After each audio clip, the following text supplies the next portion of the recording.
EMT Podcast, atención prehospitalaria, emergencias y cuidado crítico. Bienvenidos. Saludos a todos, estamos en EMT Podcast, un podcast de manejo de paciente en atención prehospitalaria, urgencias y cuidado crítico. Y hoy les queremos dar un cordial saludo y le queremos dar la bienvenida a las dos personas que me van a acompañar. Una invitada muy especial, la doctora María Claire Berruet. Ella es toxicóloga clínica y tiene una muy amplia experiencia en el manejo de los pacientes que hoy serán de nuestro interés, y Juan Fernando Carnas. Pero le vamos a dar el paso a la doctora Berruet para que les dé un saludo y para que se presente ella misma.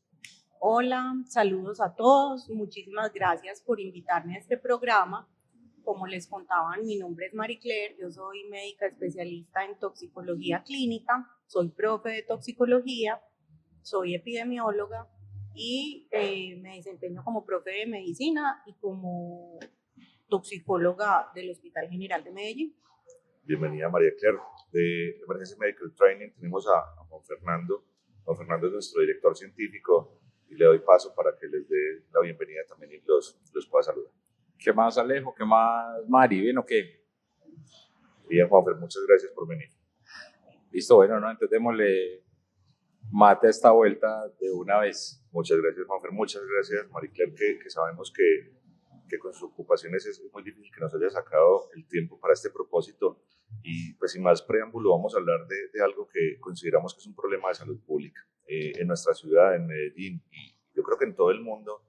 Estamos teniendo lo que llamaríamos como un viraje en el consumo de medicamentos, drogas, estupefacientes, una cantidad impresionante. Entonces le queremos contar a María Claire, que tiene una gran experiencia, qué es lo que está pasando con la gente, qué es lo que se está consumiendo, y hablaremos a partir de este capítulo como de unos casos que hemos tenido para que podamos tener una conciencia de a qué nos enfrentamos. Creo que eso es uno de los mayores temores que tenemos. Cada vez tenemos gente que consume cosas que no esperamos, que no conocemos, y no es lo de antes. Los toxidromes antes eran más o menos fáciles de reconocer. Cuando alguien se metía cocaína, pues uno más o menos sabía qué esperar, o un síndrome opioide, uno más o menos sabía qué esperar, pero ahora el consumo ha cambiado un poco. María Claire, ¿qué nos tienes que contar al respecto? Bueno, esto que vos planteas es un tema muy interesante, porque cuando uno piensa en la humanidad, el ser humano a través de la historia siempre ha buscado tratar de estar mejor. Y de entre ese tratar de estar mejor ha buscado alterar, hay veces su estado de conciencia, le dicen ahora los de nuevas medicinas ancestrales. Entonces, si vos ves, las drogas han sido presentes desde el inicio de la historia de la humanidad, pero por allá en los 60, que coincide también con el tiempo en que se describieron los toxidromes, yo creo que desde la Organización Mundial de la Salud y sobre todo desde el área de salud pública dijeron, venga, ¿esto por qué es un problema? Y se volvió un problema porque había consecuencias sociales, había más violencia, más rupturas de matrimonios, pero eso empezó a infiltrar el problema de salud. Y entonces habían más entradas al servicio de urgencias, pero empezamos a ver cómo ahora, el que empezó a consumir por allá en los 70 o los 80, ya estamos viendo consecuencias agudas de una enfermedad crónica.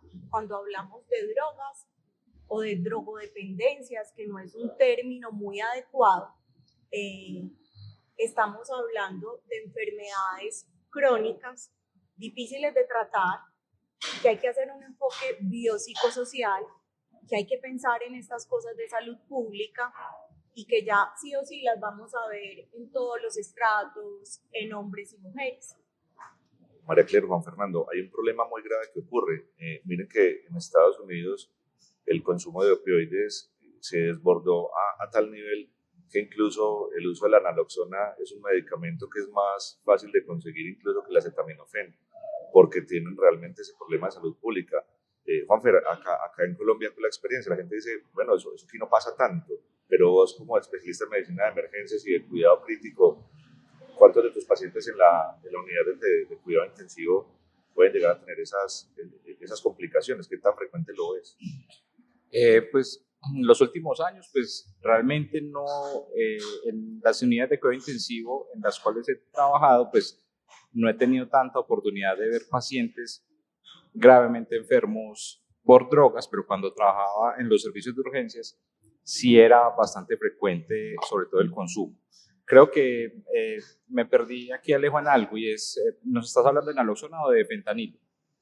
El consumo de fentanil es muy amplio, pero como se convierte en un problema de salud pública, incluso la naloxona, que es el antagonista, se consigue incluso en dispensadores con monedas. O sea, ya. Y me parece que el uso de la naloxona, aunque más o menos sencillo, tiene sus implicaciones. Tiene claro. muchas implicaciones. No, Alejo, entonces, bueno, aquí lo que uno veía y todavía ve, pero en centros de referencia que son los hospitales grandes de la ciudad, más que todo es el consumo de opioides y de la intoxicación aguda por opioides.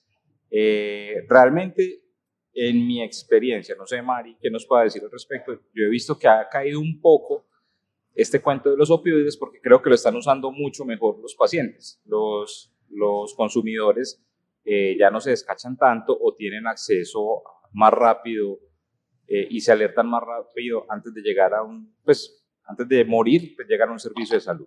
Pero quisiera que le diéramos paso a Mari y empezáramos a hablar de definiciones antes de seguir con el tema y antes de plantearle los casos. Las definiciones de qué es una droga de abuso, qué es abuso, qué es dependencia, qué es drogadicción, si estamos errados, porque yo pienso que cuando empezamos a perder cuento en lo conceptual, de pronto nos perdemos un poquito. Mario, ¿qué nos puedes decir? Entonces, tratando de unir esas dos historias que se están contando ustedes, empecemos a dar definiciones. Como les contaba hace un minutico, vamos a entender por droga cualquier sustancia ajena al cuerpo, le podemos decir xenobiótico, que puede alterar una función en el cuerpo humano. Es así, entonces, como decíamos, las drogas han estado presentes hace mucho tiempo. Cuando hablábamos de droga de abuso, este es un término como mucho más obsoleto, mucho más viejito.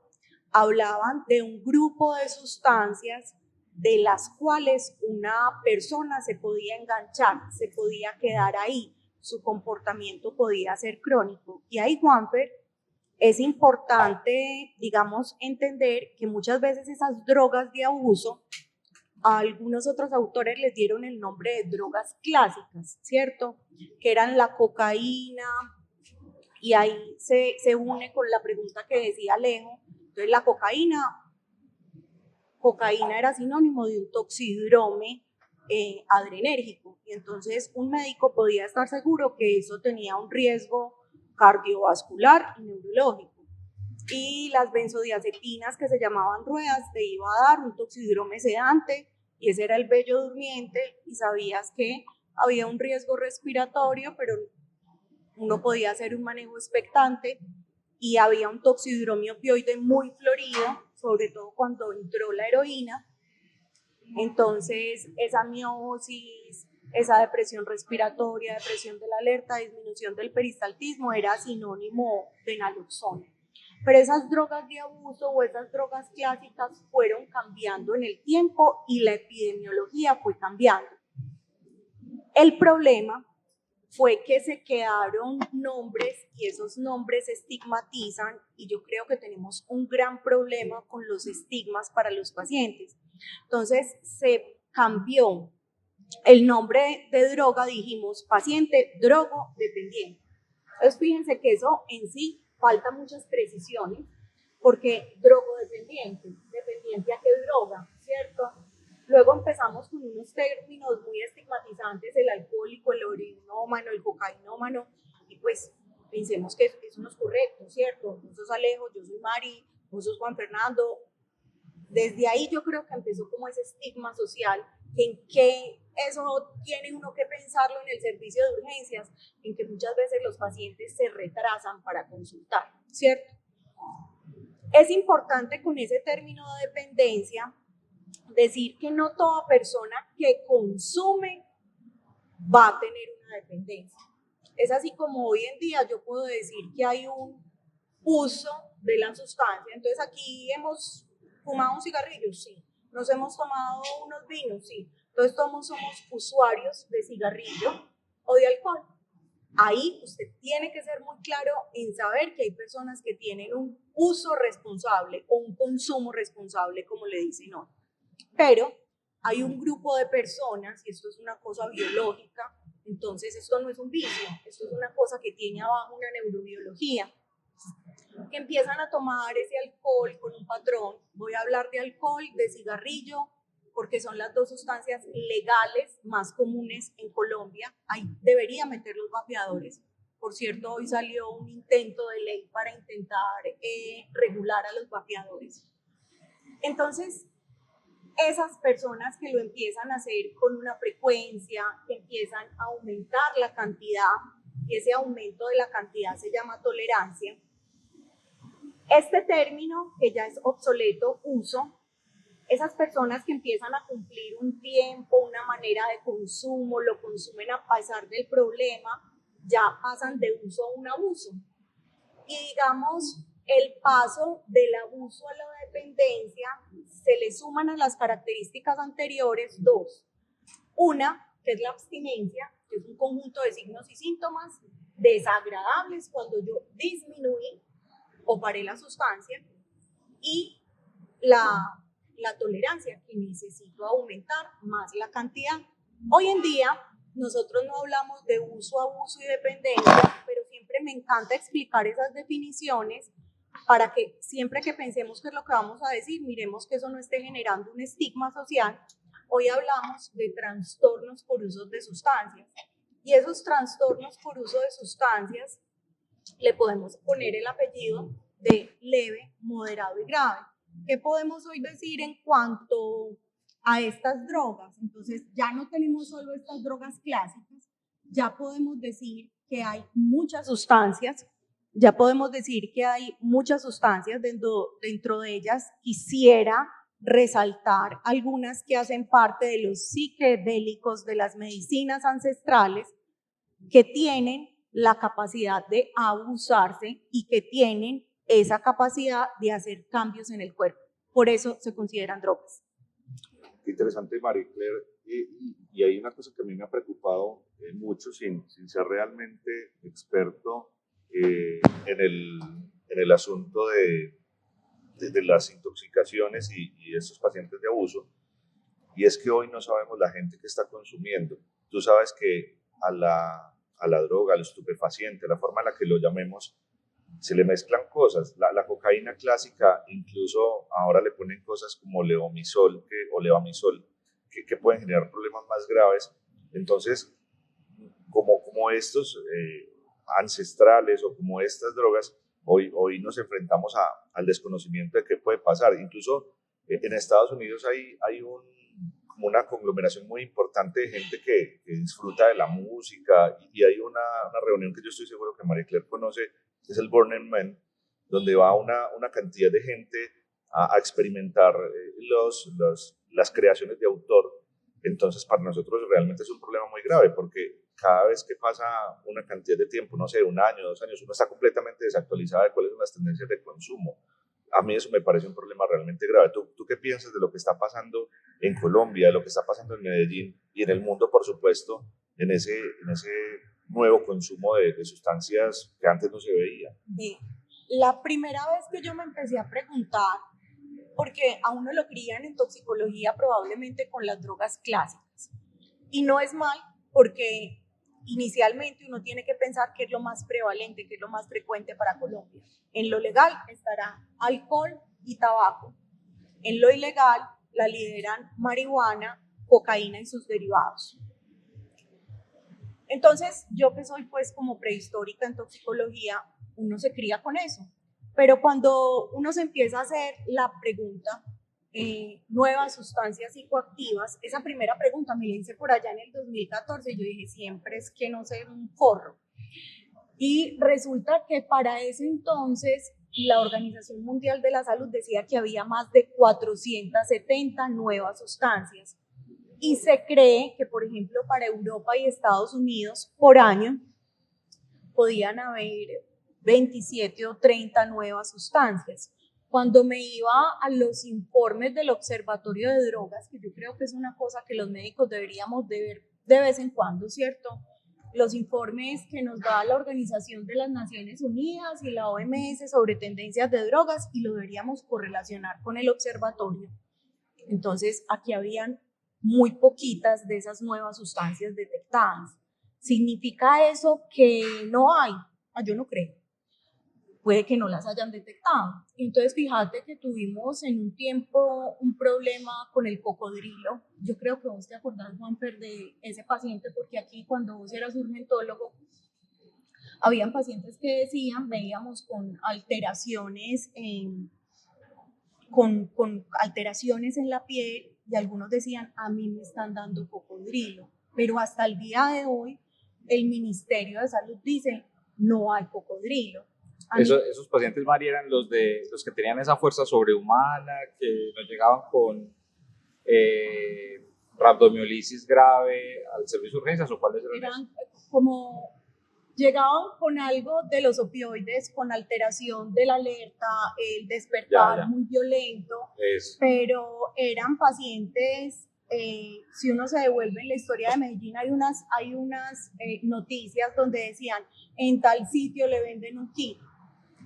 Entonces, uno se tiene que, digamos, parar en la mitad y ve que las autoridades, que son quienes deberían darle el alerta, dicen, no, vea, aquí no hay de eso, pero yo creo que si uno ve una clínica compatible, un paciente que le dice, venga, yo consumo eso, creo que la actitud más lógica es decir, yo creo, estudio de esta sustancia y me preparo para los riesgos. Entonces, en Colombia también tenemos nuevas sustancias psicoactivas, y el problema no son solo esas nuevas sustancias psicoactivas, Alejo, sino lo que vos decías, tan bacano, un contaminante, que es una sustancia que se le agrega a la droga o para hacer más bulto o potenciar la acción. Entonces, cuando vos hablas de levamisol, el primer reporte de levamisol salió de acá, del General, reportamos 3 casos, donde al principio patinamos mucho. Entonces, pacientes que consumían cocaína, unos tenían unos hallazgos muy de reuma, unos hallazgos de dolor articular, edema, poliartritis, y se enfocó como enfermedades reumatológicas, pero después empezaron a salir las típicas lesiones del levamisol que comprometen cartílagos, que tenían un patrón, digamos, de laboratorio que ya no lo hacían pensar. Entonces es así como todos los médicos de Medellín ya estamos enfrentados, ya estamos como listos para el levamisol, pero en otros sitios donde sea menos frecuente puede que no se lo pillen. Eso realmente es un problema, y te queremos contar un caso que no le vamos a dar tanto detalle porque es bastante sensible, pero solamente el caso clínico que ocurre. Juanfer, ¿acordás el caso clínico? Una persona, un hombre joven, con un consumo indeterminado de una cantidad importante de sustancias, llega a un servicio de urgencias con alteración grave del estado de conciencia. ¿Sí te acordás de qué te estoy hablando? Sí, es un caso después de una fiesta, si no estoy mal, que el hombre llega al servicio de urgencias, allí llega inestable, con un cuadro de una arritmia ventricular. No tengo claro los datos de esa arritmia, pero al parecer varios episodios de intentos de cardioversión, desfibrilación, y al final, pues después de muchos intentos, el paciente muere y nos quedamos básicamente sin idea de qué era lo que tenía. Y aprovecho aquí para reforzar algo de lo que dice Mari, es que nosotros en los servicios de urgencias y en cuidados intensivos actualmente estamos muy atrasados y nos estamos quedando con esa toxicología clásica. Entonces el paciente es cocainómano, heroinómano o consumidor de THC, punto. Nos quedamos con eso, y luego de eso, pues si se nos sale de ahí, pues no, le pedimos un cassette de drogas de abuso, y si ese cassette de drogas de abuso no nos saca nada de esas drogas, pues estamos en la olleta, porque no nos damos cuenta de qué es, y nos quedamos así tranquilos. Pero lo que más me preocupó, lo más preocupante de todo, Juanfer, María Claire, es que el paciente consulta por alteración grave del estado de conciencia. Hasta ahí, pues esperable, ¿cierto? En una sobredosis. Cuando llega la hora de asegurar la vía aérea, lo utilizan para la inducción ketamina. Y después de la inducción fue que todo este cuadro que Juanfer bien les describió de arritmias empieza a aparecer. Pero yo les digo una cosa, si yo hubiera sido el médico del servicio de urgencias, yo hubiera hecho esa misma inducción. Es decir, yo también hubiera elegido ketamina. Hay muchas sustancias como el TUSI que hoy, María Claire, te soy honesto, yo no tengo ni idea qué tiene. Ve, a mí esto me parece, sobre todo en esa parte de asegurar la vía aérea, donde no soy una experta y solo te puedo hablar como desde lo farmacológico. La primera vez que nos hicimos esta pregunta fue cuando estábamos haciendo los protocolos de manejo del paciente intoxicado del Ministerio de Protección. Y yo sé que he recibido mucha agua de muchas personas que me dicen, venga, pero ¿por qué está enredando la cosa? Mida Fenta para todo el mundo. Y de lo que yo he leído y entendido, y me senté con vos varias veces hasta que Juanfer fue mi profesor, si yo entiendo una secuencia de intubación como un conjunto de medicamentos que van a facilitar ese aseguramiento de la vía aérea, y hay unas situaciones especiales como TEC, el paciente con asma, el paciente séptico, en el paciente de toxicología no lo deberíamos pensar. Entonces, fíjate, Alejo, que si nosotros decimos que el TUSI ya no es el verdadero TUSI, es decir, una feniletilamina, que de aquí también reportamos los primeros casos, sino que es el TUSI paisa, y el TUSI paisa es una mezcla de ketamina, cocaína, algunos dicen bupropión, en realidad no entiendo por qué unos dicen que le ponen quetiapina y opioides. Entonces uno se pone a pensar que si bien es cierto, la literatura dice, venga, la ketamina es segura, ¿será que la ketamina en el paciente intoxicado sí será la más segura? Es una cosa que nos llevará a una discusión.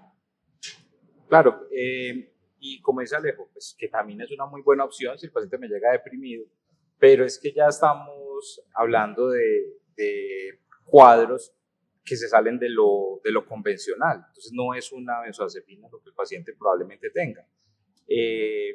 No sé, ahorita nos hablarás más de los contaminantes y de las nuevas drogas y de lo que está sucediendo, pero tengo otro caso reciente aquí en este hospital de un paciente que llegó con un estado claramente de depresión del sistema nervioso central, pero el hombre era un consumidor frecuente de cristal en otro país y aquí vino a consumir supuestamente el mismo cristal y aquí le generó otro efecto que fue deprimirlo completamente y se broncoaspiró y luego presentó un episodio de agitación.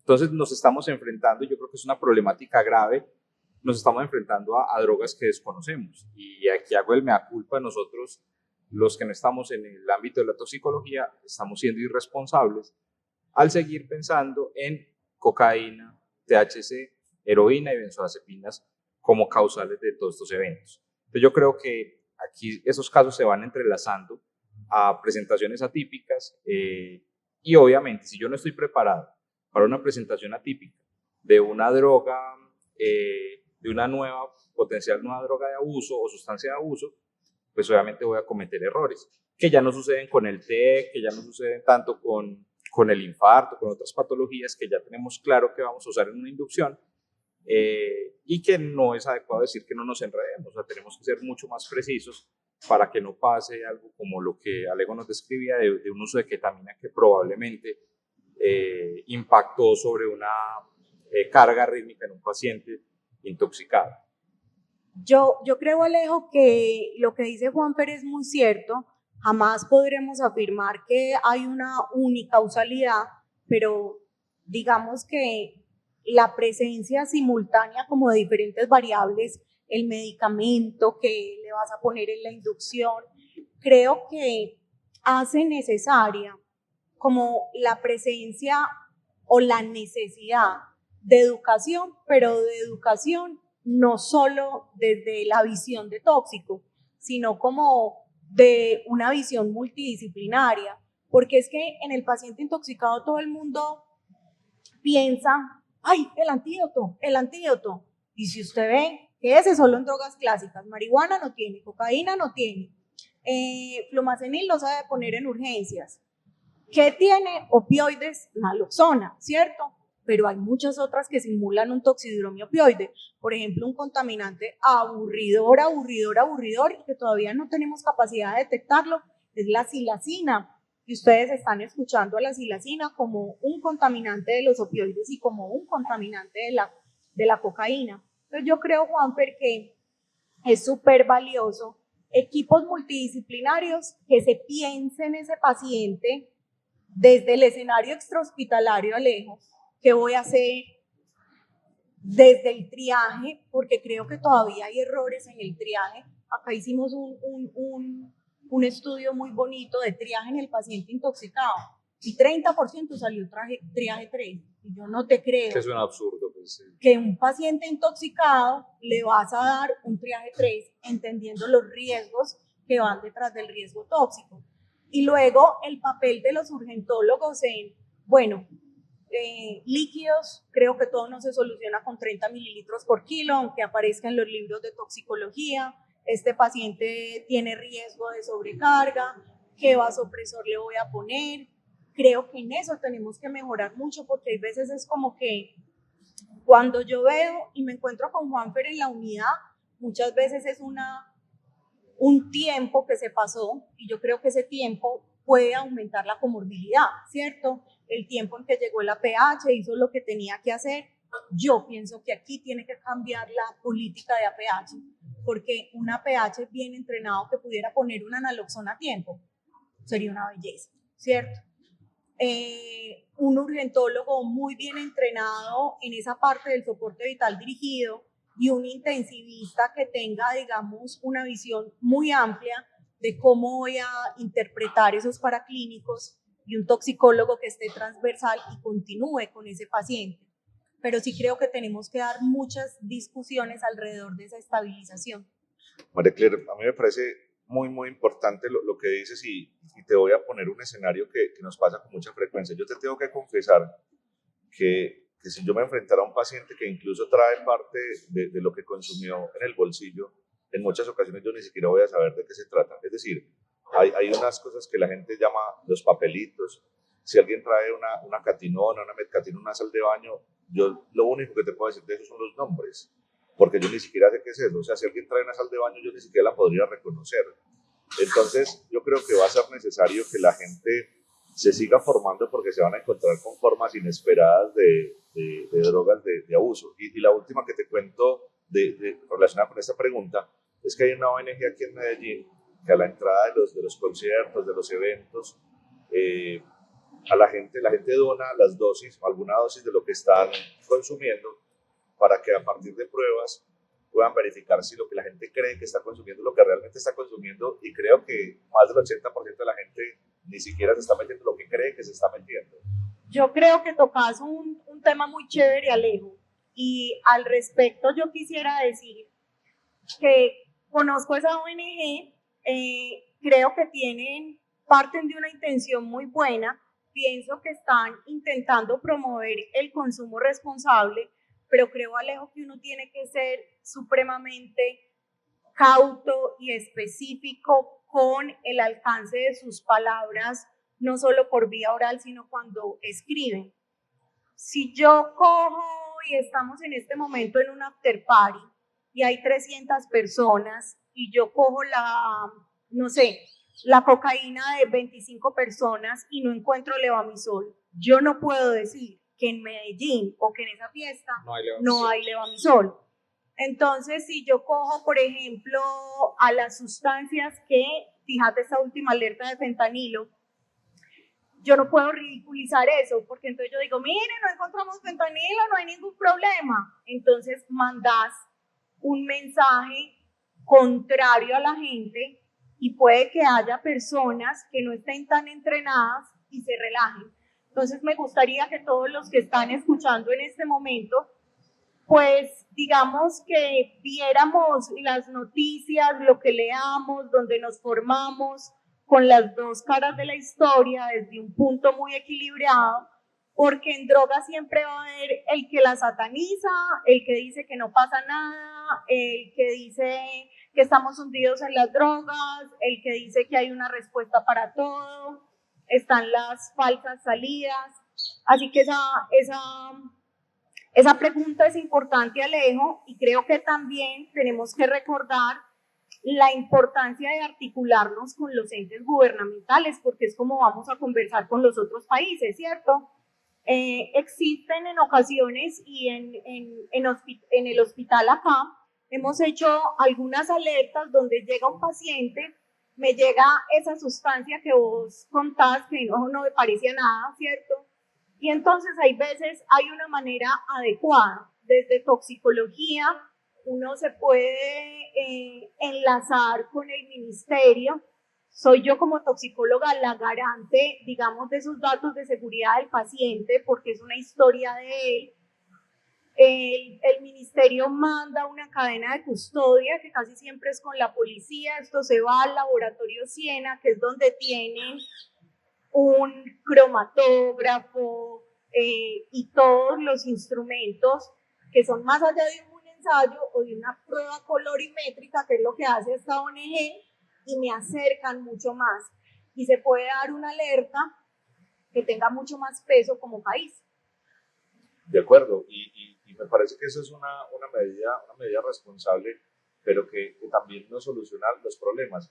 María Clara, yo creo que tú también has tenido que atender otro tipo de consumo que también es un problema, creo que de salud pública, y aunque yo no me he enfrentado, yo sí estoy absolutamente seguro que tú sí lo has hecho. En esa onda que para muchas personas tiene mucho significado y mucha mística, el consumo de ayahuasca es un asunto bastante común, pero creo que a veces es irresponsable porque muchos de los que suelen fungir como el taita, como el experto, como la persona que sabe, puede llegar a ser muy grave. Y lo mismo ocurre cuando la gente tiene un consumo de cosas un poco más silvestres, un poco de hongos, un poco del conocido cacao sabanero.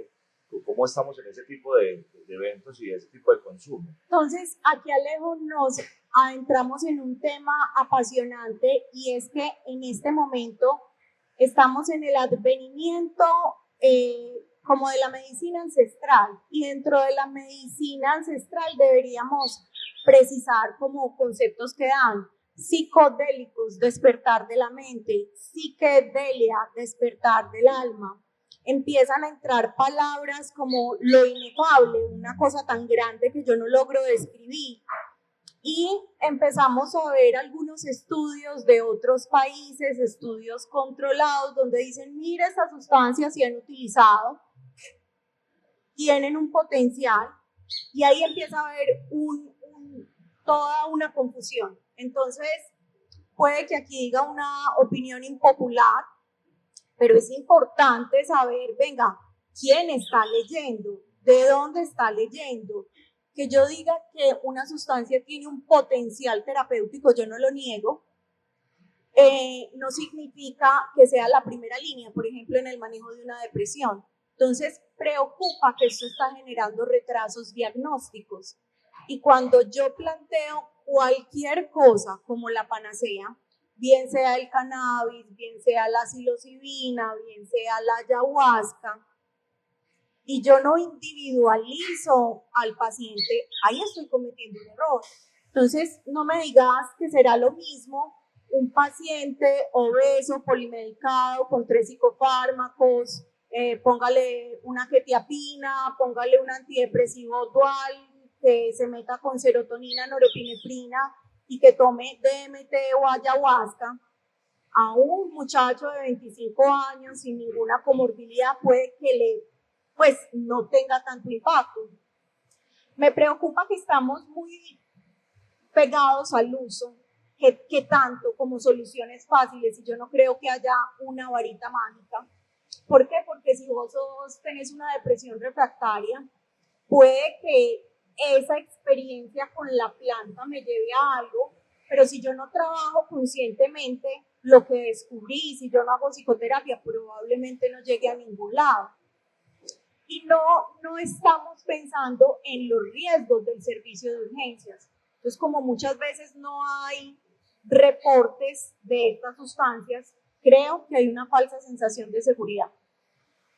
Muy bien, eso es cierto, y no termina cambiando mucho los patrones y los problemas que solemos tener con los pacientes, porque realmente cuando la gente piensa que se está enfrentando solamente un problema de salud pública, que es el consumo en las discotecas, en los bares, pues empiezan a haber muchos otros problemas, no solamente de consumo y de abuso, sino que muchas veces también se constituye en algunos problemas que suelen ser consecuencia del accidente o el desconocimiento. Así que, pues, dándole como orden y finalizando este episodio que me parece que es muy, muy importante, quisiéramos que para ustedes, nuestros oyentes, tuviéramos la posibilidad de ahondar un poco en el tema, de que nos escriban sus inquietudes, sus casos, y vamos a invitarlos a una segunda parte, donde vamos a hablar de la estabilización de los pacientes con ese tipo de eventos, con intoxicaciones accidentales o provocadas o inducidas por este tipo de drogas. Le damos un agradecimiento enorme a María Claire, que nos ha recibido en su hospital y que ha estado para con nosotros esta mañana. María Claire, muchas gracias por acompañarnos en este episodio. Y bueno, no sé qué más le quieras contar a la audiencia, a nuestros oyentes. Pues yo soy una apasionada de tóxico, ojalá les guste, ojalá nos hagan muchas preguntas, porque yo creo que de eso se trata el construir en medicina, de preguntarse si lo que estamos haciendo lo estamos haciendo bien y si no hay otra manera de hacerlo. Entonces, ojalá tengamos muchos momentos para pensar, digamos, la toxicología, que hay veces es una parte como de urgencias olvidada, y creo que sin duda alguna las intoxicaciones vienen en aumento en el mundo y es algo en que todos los médicos nos tenemos que entrenar y todos los trabajadores de la salud. Bueno, no, muchas gracias, Mari. Decinos en donde yo he visto que vos has publicado algún contenido, mucho contenido en Instagram y en redes, donde te podemos seguir. No soy como tan juiciosa en Instagram, pero espero ser más juiciosa este año. Me gusta contenido para la gente, para los estudiantes. Aparezco como @doctora Marie Claire y así estoy. Marie Claire. Sí, Marie Claire. Doctora Marie Claire 2 en Twitter, ya X, pero donde más publico cositas es Instagram, y de esos artículos que les hablé, si me buscan en ResearchGate van a ver las investigaciones que se han producido del hospital en tóxico.